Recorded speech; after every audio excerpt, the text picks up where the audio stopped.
Allô, allô, bon jeudi et cheer.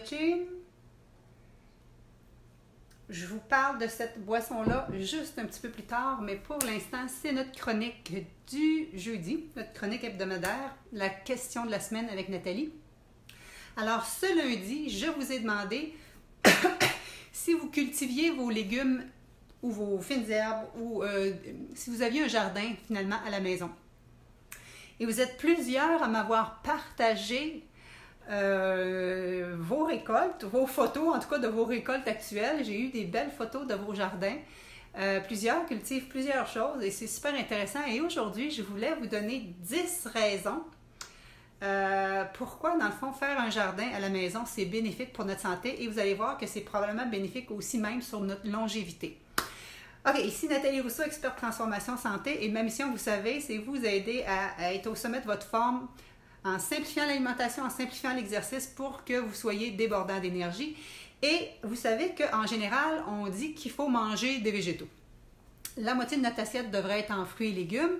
Et parce que c'est rempli d'antioxydants, ça nous aide à contrer les radicaux libres qui nous font vieillir prématurément.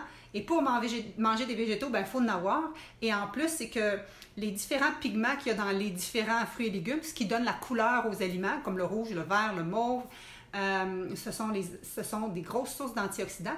Et l'idéal, c'est de manger la variété de couleurs. Et pour avoir la variété de couleurs, rien de mieux qu'avoir justement un jardin maison. Et là, c'est sûr que quand tu fais ton jardin, tu as l'avantage de la proximité. Tu sors juste dans ta cour ou comme moi, j'ai mes fines herbes juste ici sur mon balcon. Et donc, il y a le fait que c'est pratico-pratique.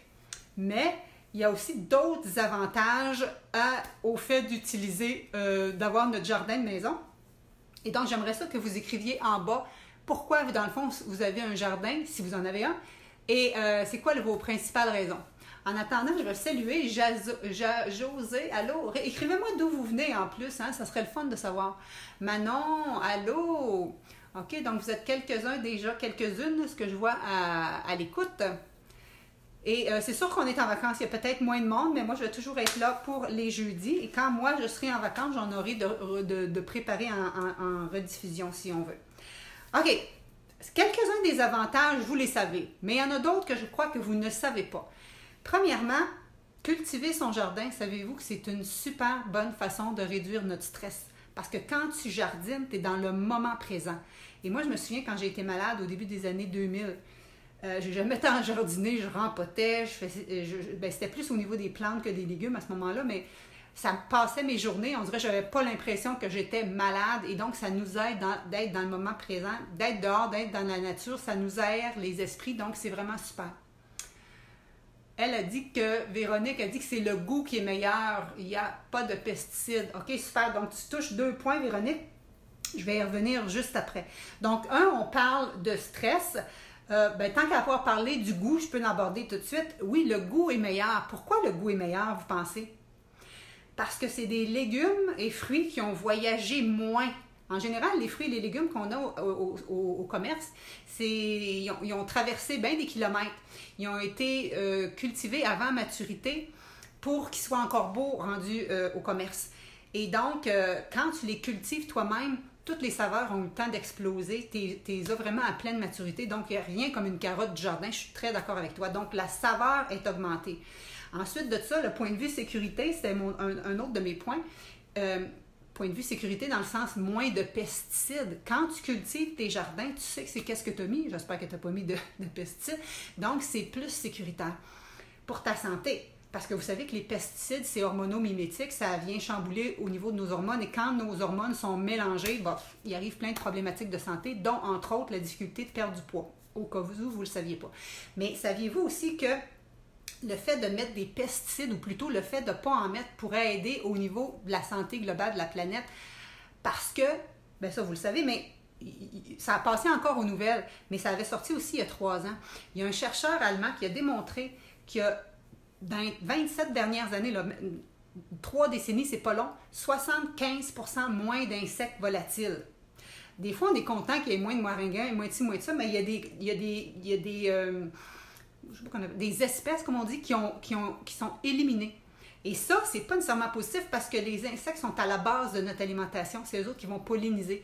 Et si tu n'as pas de pollinisateurs, ben, nos cultures maraîchères et tout ça, ça risque d'être vraiment, vraiment très négatif sur le long terme. Donc, les gens sont un peu affolés de ça. Ils disent que c'est quasiment aussi pire que la disparition des dinosaures. En tout cas, tout ça pour dire que manger sans pesticides, ça va aider ta santé et aussi celle de la planète.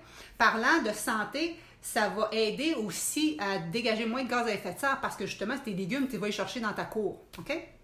Donc, ils n'auront pas fait beaucoup de kilométrage. Et en passant, beaucoup moins d'emballage également. Manon qui nous dit, on cultive différentes fines herbes dans une grosse boîte à fleurs, petit potager avec différents plants, tomates, etc. Super.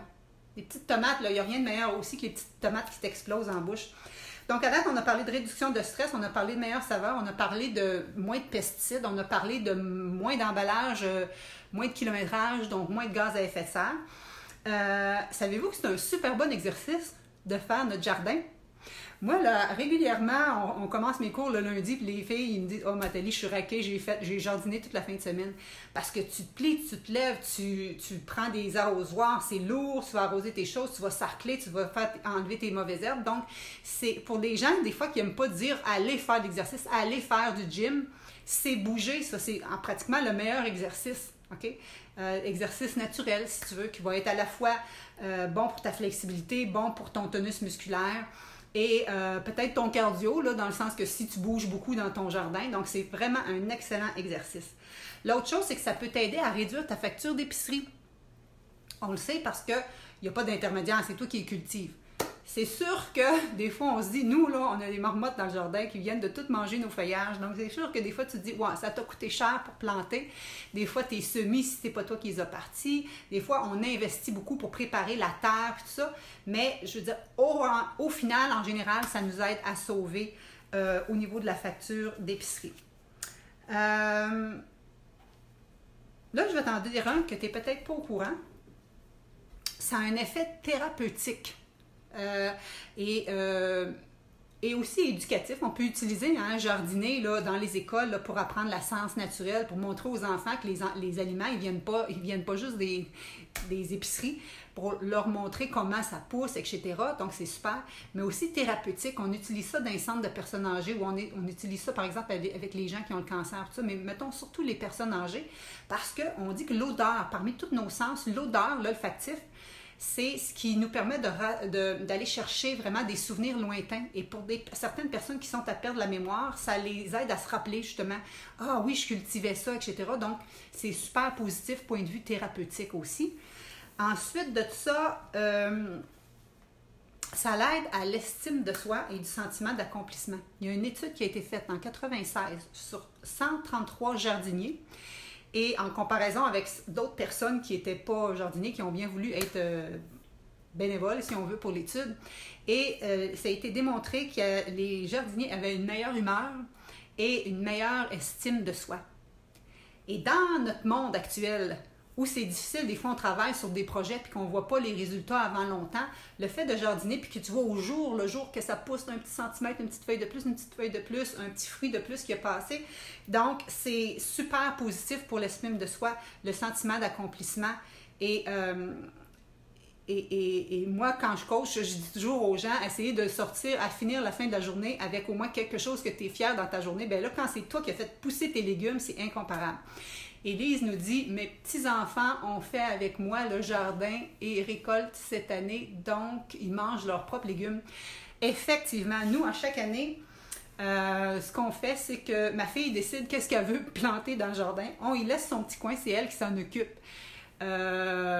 Et vraiment, c'est le sentiment comme de responsabilité en même temps, de responsabilité. Tu n'as pas le choix, si tu veux que ça pousse, il faut que tu l'arroses, puis tout ça. Donc, c'est vraiment super intéressant de ce côté-là.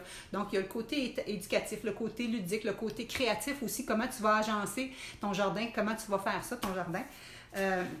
C'est super intéressant. Ensuite de ça, les saveurs, on en a parlé. Je suis rendue au numéro 9, ça serait finalement quand tu en plantes, tu en manges plus. Et plus tu manges de végétaux, plus tu C'est une assurance santé que tu te donnes à toi-même. Parce que plus tu manges de végétaux, plus tu manges de fibres, plus tu manges d'antioxydants, plus tu améliores ta santé, plus tu diminues tes risques de cancer, maladies cardiovasculaires, etc. Donc, c'est vraiment un plus. Et je te dirais que pour finir, tu vas voir le lien juste après, mais ça développe l'esprit communautaire, l'esprit du partage. Tu vas développer tes connaissances. Qu'est-ce que tu fais, toi, pour que ça pousse? Quel engrais naturel que tu mets? Quelle plante que tu mets? Quelle fleur que tu mets à côté de telle autre pour pas que, je sais pas, tu sais, l'effet des fleurs qu'on met dans les coins du jardin pour éloigner plus tels insectes, etc. Donc, on partage les connaissances. On partage les récoltes aussi. Tu t'en vas en fin de semaine, tu dis, ah, ben mon voisin vient chercher tes tomates. Tu comprends? Ou à la fin de l'été, quand tu en as en abondance, tu peux partager. Et aussi, ça développe l'esprit communautaire, surtout avec les jardins communautaires. J'ai une amie, moi, qui a 3 parcelles de jardins communautaires et j'ai vu, je pense que c'est Isabelle Boyer que tu disais cette semaine aussi que tu avais un jardin communautaire. Donc, on partage comment on va arroser, comment on va le terreau, l'engrais, toutes ces choses-là. Manon Genet nous dit « Devant l'école où j'enseigne, il y a un petit potager. Ce sont les élèves de 6e qui sont responsables. Excellent. » Un peu, je ne vois pas la fin. « Ils apprennent que les laitues et les carottes ne poussent pas emballées. » Exactement ce que je te disais. J'ai Joanne aussi Poirier qui disait ça, qui font ça avec leurs élèves. Donc, c'est super intéressant de ce côté-là.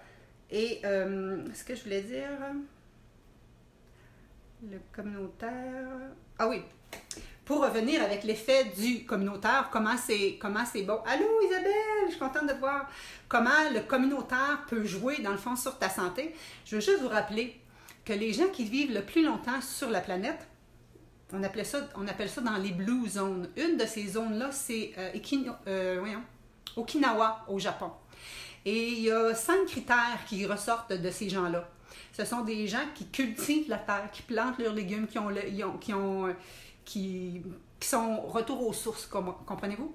Ensuite de ça, ce sont des gens qui vont bouger régulièrement, faire de l'exercice, donc on en parle ici.